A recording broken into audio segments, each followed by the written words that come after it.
Welcome back to the IBFP. Here's your host, Boxing New. Welcome back, fight fans. Welcome back. This is absolute proof Canelo Alvarez did not duck Demetrius Andrade, especially for Undisputed. Let's be honest and unbiased, And what I'm going to do is I'm going to refer back to some comments that were made on my platform. And the reason why I'm going to refer back to those is because I would hate for someone to think that I would follow or watch their video for some type of response. Rather, I have thousands of people that come to me, ask me questions, or make idiotic statements. So why would I watch somebody's idiotic video when I can simply go to someone's idiotic comment and debunk it? You got to be honest and unbiased. We don't clout chase at the IBFP. We call it down the middle. We give facts and we support what we say. So let's just dig right into it. And we start with Loke Dog, and he states Canelo, a good fighter, but he ducked a 160 undisputed fight to fight a crackhead in Kovalev. And then you have Iron King 26. Respect to Iron King 26. He said, Undisputed, if he beats Andrade, what do you mean? What does he get? Does Undisputed is not good for legacy?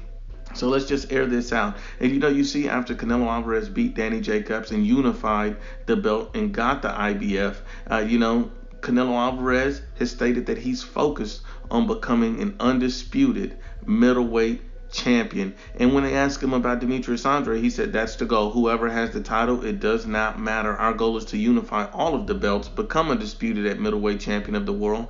We're going to sit with our team and we'll come back with a decision. Now, that shows a lot. The fact that he says, people use his words and say, oh, he may imply this, he may imply this. There's nothing you can take from that but facts.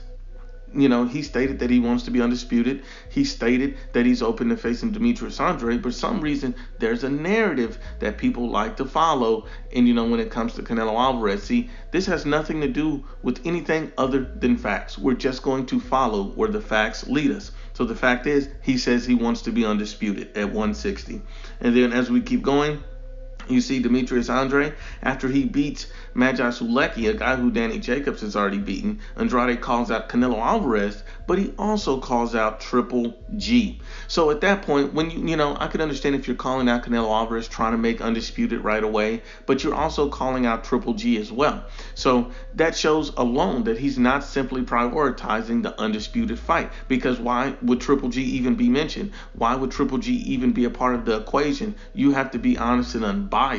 The fact that he's mentioning Triple G means that he's open to other fights, means he's letting that fight build, means that he understands that that fight may not be next. So Demetrius Andrade has no issues with that whatsoever. Therefore, he's not even prioritizing undisputed himself if you look at it, because he's also calling out Triple G, a guy with no belt but with profile. The reason why he would rather have that fight, right away is because he would likely get a bigger purse against Triple G than he would against Canelo Alvarez. You have to understand at that time, people were desperate to match Triple G with some opponents. That's why Sergey Deverenchenko got a massive multi-million-dollar payday against Triple G, because they had to find him an opponent. So, you don't think Demetrius Andrade knew that? You don't think that, him and Triple G both being on the zone, you didn't think that makes sense as far as why he would want that fight rather than just Canelo? It makes perfect sense. That's why he was open to both fights, not just one. Then you see Triple G and DAZN were hoping to finalize a trilogy against Canelo Alvarez for September. That was a fight that they wanted. That was a fight DAZN was pushing. They wanted that fight next. So immediately after Canelo Alvarez fought Danny Jacobs, they wanted to go into a Canelo Alvarez versus Triple G because they wanted to boost their subscriber base. This was the plan all along. And yet Canelo Alvarez just simply was not interested in that fight. But Canelo stated that, hey, if these guys want to boost their subscribers, let's go down another road and let me fight Sergey Kovalev. Kovalev then opted to fight his mandatory in Anthony Yard. And, since he fought his mandatory, he said Canelo could possibly be after that fight. So Canelo moved on. Canelo at that point postponed his September fight and was looking for the best possible available option. Who was the best possible available option? Sergey Deverenchenko, his mandatory. So they initiated talks. Lou DiBella was quoted as saying they're due for a mandatory. My guys got the mandatory, and I'm asserting my right. Rules are rules. And so why not get your mandatory out of the way? It makes a lot of sense. And, you see that, right before Undisputed fights, people typically take their mandatories. Look at it like this. Jose Ramirez, facing Victor Postol, mandatory fight before the Undisputed fight. Josh Taylor looking at a mandatory fight before the Undisputed fight. You got to be honest and unbiased. Is Josh Taylor and Jose Ramirez, are both of those guys ducking the Undisputed fight because they were looking to fight their mandatories? That makes no sense. That's fanboy rhetoric. Let's be honest and unbiased. And we also understand the other downside to not facing your mandatory. You get people calling and saying idiotic things like you're ducking your mandatory, just like Jermall Charlo. Look at it like this. People, Jermall Charlo was never mandated to fight Canelo Alvarez, but yet since he was the #1 contender, people said that he was, being ducked by Canelo Alvarez. Canelo Alvarez never wanted to fight Jermall Charlo.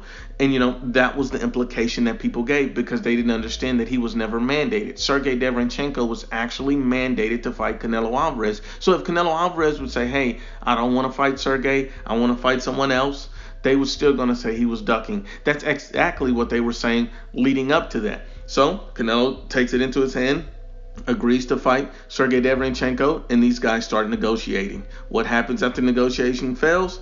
Canelo Alvarez goes after Demetrius Andrade. Why did the negotiations fail? Because Sergey Derevyanchenko wanted a massive amount of money. They were unable to reach a deal. Golden Boy screws up the paperwork.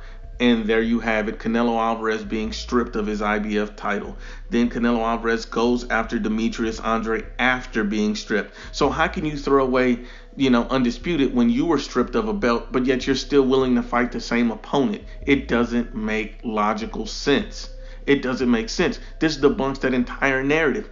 And don't believe me, believe Mike Coppinger. Mike Coppinger works directly with the Zone. He's on literally every program.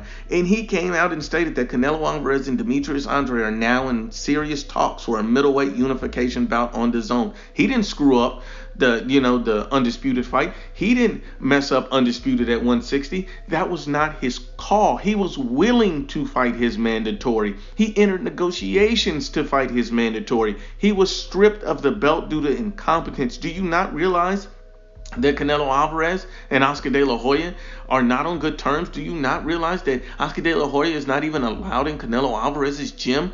Are you an idiot? Are you stupid? Are you dumb? Are you deaf? Are you blind? You got to be honest and unbiased. Open your eyes and your mind. You got to think before you speak about who's ducking who, because you don't negotiate with a guy that you're ducking. That's counterintuitive, stupid. You got to be honest and unbiased. And so then you turn around and you see, well, the Canelo Alvarez was negotiating with Demetrius Andrade. What happens then? Sergey Kovalev comes back to the table, said he's willing to take the fight right away in November. Canelo Alvarez then opts to fight Sergey Kovalev. So why would you fight Sergey Kovalev over Demetrius Andrade, a guy who you were already engaged in negotiation with? Because Demetrius Andrade is a 32-year-old fighter who's not even proven. This is a guy who was dropped by Vanes Martirosyan. This is a guy whose best names on his resume are Luke Keeler, Vanes Martirosyan, Arthur Akavov. Those are his best names. His best names are Luke Keeler, Arthur Akavov, Magi Sulecki. Magi Sulecki? You got to be honest and unbiased. If those are your best names at 32 years old, you got to consider it like this in perspective. Canelo Alvarez is 29 years old, and he already has a Hall of Fame resume. Canelo Alvarez has fought better, more proven elite opponents in a prime Erislandy Lara. And a Floyd Mayweather who was absolutely elite and at his peak. And you have to be honest and unbiased. Canelo even fought Floyd at a catchweight. So you got to think about it. Why would he be afraid of Demetrius Andrade, and yet he took those fights? It doesn't make sense. It's fanboy narrative. Let's be honest and unbiased. It makes perfect sense to fight a Sergey Kovalev, to win another belt in another division against a world champion that's sitting there. And I'm going to ask you this. A lot of people say, well, Kovalev was washed. He's old. He's done. He's this. He's that. He just beat a young, undefeated lion in Anthony Yard by knockout. Knocked him out with the jab. And not only that, you also see that Canelo Alvarez, if Sergey Kovalev is too old, if he's done, if he's washed and all that, and he's coming off a knockout victory with the jab over a young guy like Anthony Yard, then answer me this. Is Demetrius Andrade or Sergey Kovalev a better opponent, because who has the better resume? Sergey Kovalev. Who's the more accomplished fighter? Sergey Kovalev. Who's the more proven fighter? Sergey Kovalev. So let's be honest and unbiased. We know which fight makes more sense. We know which fight does more for legacy, and we know that there was no ducking. It's a fanboy narrative, not based on facts. That's simply based on feelings. Once again, Unbiased as always is the IBFP.